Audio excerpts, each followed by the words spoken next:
Hello guys, welcome to our channel Jain education point. मैं राजीव जैन आज आपको क्लास 11 के फाइनेंशियल स्टेटमेंट के क्वेश्चन नंबर 2 बता रहा हूं। क्वेश्चन नंबर पहली वीडियो में हमने क्वेश्चन नंबर 1 आपको बता दिया था। आज आपको क्वेश्चन नंबर 2 के दो क्वेश्चंस आपको सोल्व करके बताऊंगा। तो सबसे पहले हम क्वेश्चन को पढ़ते हैं।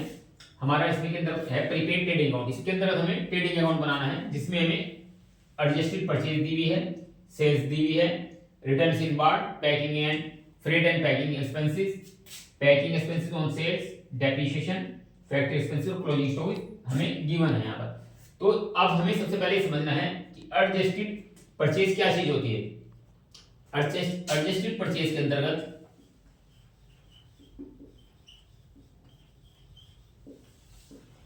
एडजस्टेड परचेज जो हमारी होती है उसके अंतर्गत opening stock,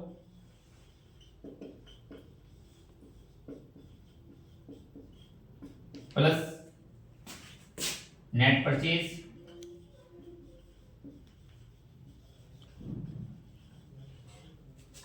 minus closing stock.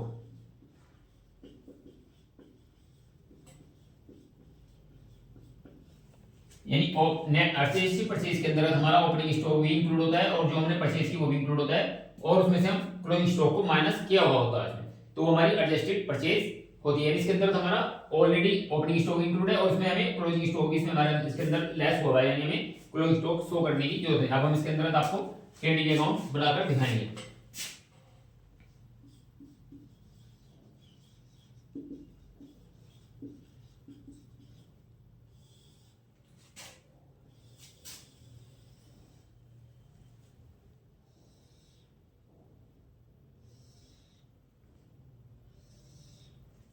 सबसे पहले एडजस्टेड परचेज लिखेंगे।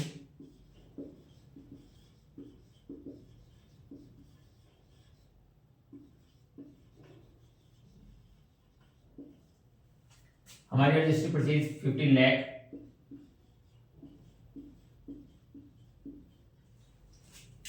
और सेल्स यहां पर सेल्स लिखेंगे बाय सेल्स। सेल्स में देखेंगे हमारी सेल्स में कोई रिटर्न तो नहीं है। रिटर्न्स इनवार्ड, रिटर्न इनवार्ड्स का मतलब रिटर्न्स इन हुई है यानी सेल्स रिटर्न। तो हमें ध्यान रखना है सेल्स रिटर्न और रिटर्न इनवार्ड्स ये हमारी दोनों सेल्स रिटर्न ही होती हैं। तो सेल्स हमारी है 21,40,000, इसमें से माइनस रिटर्न्स इनवार्ड,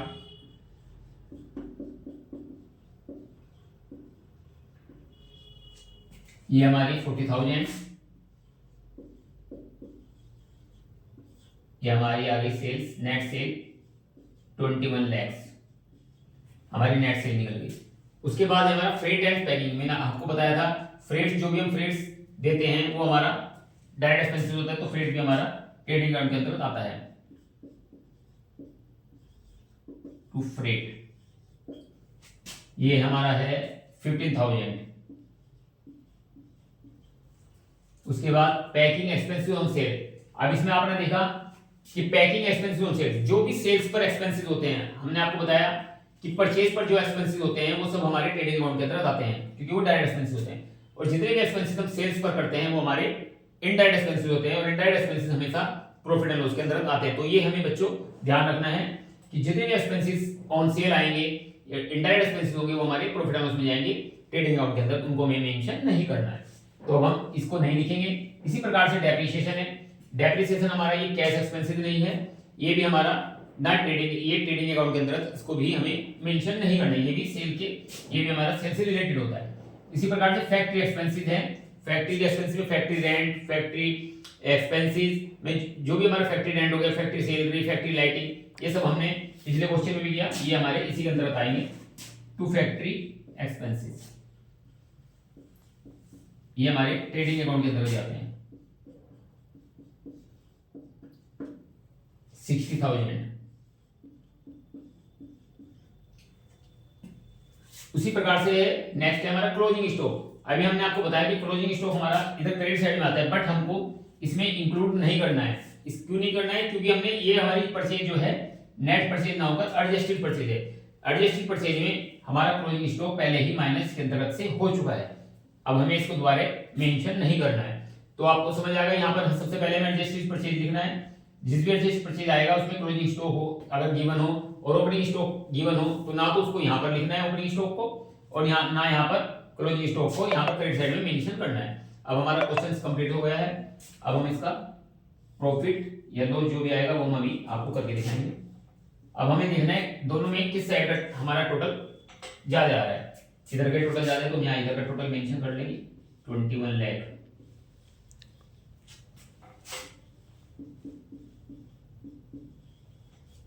उसके बाद हमारा इधर का टोटल आ गया 15,75,000।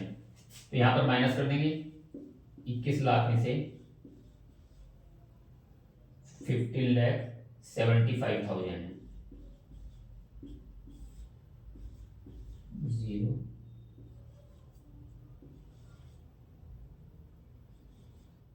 5,25,000। इस प्रकार से हमारा ग्रोस प्रॉफिट आ गया। टू ग्रोस प्रॉफिट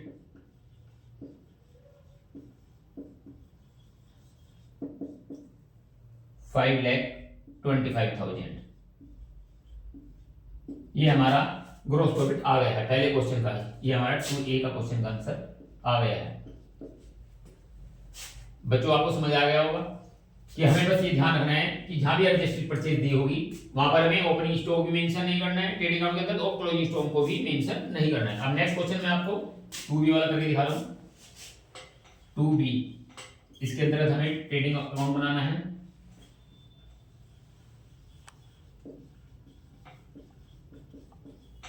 अब हम क्वेश्चन को पढ़ते हैं। क्वेश्चन नंबर 2 में कहा है calculate gross profit from the following information. यानी इसके अंदर हमें ग्रोस प्रॉफिट निकालना है। जो हमने ग्रोस प्रॉफिट निकाला है ये हमें इसके अंदर निकालना है। क्लोजिंग स्टॉक गिवन है, वेजेस गिवन है, सैलरी गिवन है, सेल्स गिवन है, एडजस्टेड परचेज गिवन है। अभी हमने आपको बताया कि इसके अंदर भी एडजस्टेड परचेज है तो यहाँ पर भी हमें क्लोजिंग स्टॉक का कुछ नहीं करना है। तो हम चलते हैं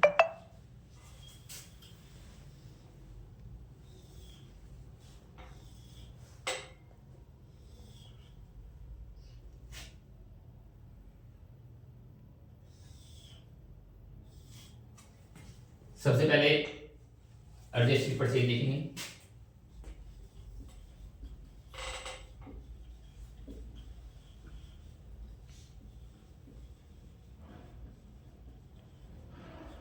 एडजस्टेड परचेज हमारी 5,50,000।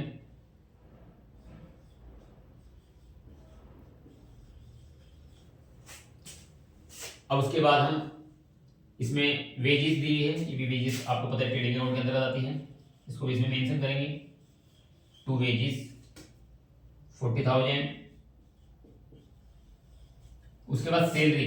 अब सैलरी हमारा इनडायरेक्ट एक्सपेंसेस है, सैलरी हमारा प्रॉफिट एंड लॉस के अंदर जाता है तो हमें इसको मेंशन नहीं करना है। हमें ये ध्यान रखना है कि जो हमने आपको पिछली लास्ट वीडियो में आपको इसके ट्रेडिंग अकाउंट के परफॉर्मेंस के अंदर बताया था उसमें वेजेस एंड सैलरी को हम लिखते हैं ट्रेडिंग अकाउंट के अंदर। अगर सैलरी इसमें स्टार्टिंग में लिखी होती है तो उसको हमें इसके अंदर मेंशन नहीं करना है। इसी प्रकार से सेल्स को हम यहाँ पर लिखेंगे बाय सेल्स। इसमें भी देखेंगे सेल्स रिटर्न अगर है तो उसकी रकम अंदर लिखेंगे। इसमें सेल्स की रकम नहीं दी है तो इसको सेल्स को हम डायरेक्ट लिखेंगे 6,88,000। उसके बाद सब हो गया हमारा। क्लोजिंग स्टॉक को मेंशन नहीं करना है। वेजेस हो गई, सैलरी हमारे इसके अंदर आएगी नहीं तो हमारे पास ओनली 3 आइटम्स हैं। एडजस्टेड परचेज हमने इधर लिख दिया, सेल्स हमने इधर लिख दिया है और वेजेस हमने इधर लिख दिया। अब हमें उसमें और कुछ मेंशन नहीं करना है। अब हम इसका प्रॉफिट निकाल लेते हैं। 6,88,000 इधर भी 6,88,000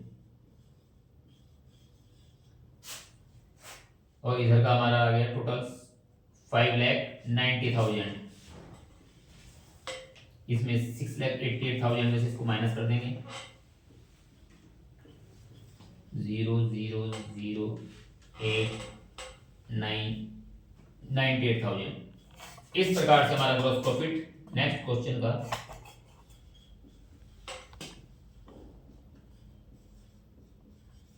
ग्रॉस प्रॉफिट सीडी ये हमारा 98,000 आ गया। तो इस प्रकार से हमारे क्वेश्चन नंबर 2B भी कंप्लीट हो गया। तो बस इसमें हमें ध्यान रखना है कि एडजस्ट प्रोसीड की तरफ भी हमने इसमें क्लोजिंग स्टॉक को मेंशन नहीं किया है।